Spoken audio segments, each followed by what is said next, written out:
What can gravity tell us about the interior of the Earth? Well, the Earth is not a perfect sphere. In fact, when you cut a slice through the polar ice, the Earth is like a pear. Cut through the equator, she looks like a potato, a giant pomme de terre. Why does this matter?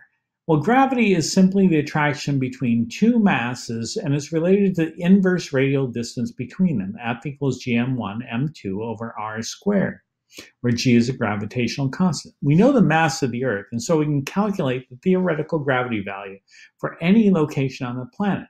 But this assumes a perfect sphere. So there's an international gravity formula used to calculate the expected gravity at each location. Units are gals or mellagals after Galileo. The international gravity formula is given here, where phi is latitude. And all things being equal, this is the gravity measurement you should have for any particular latitude at 0 meters.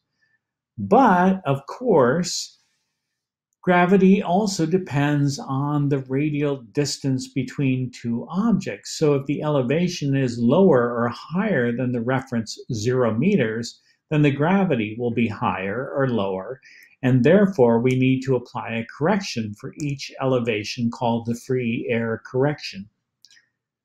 Here's a diagram showing A at 0 meters and B at some elevation above 0 meters, some H elevation. So we need to make a correction for that so that we can compare A and B equally.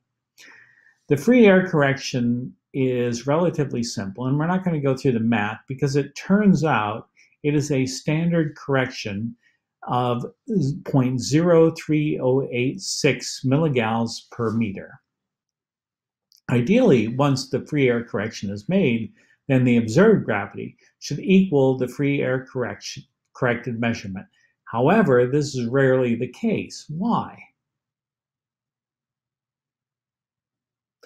As it assumes no mass between the reference surface of the Earth and the elevation, which is, of course, absurd. So we end up with a free air anomaly. The free air anomaly is given by GF of A, which is G observed minus our G latitudinal correction plus the free air correction. GFAC is positive above 0 meters and negative below 0 meters.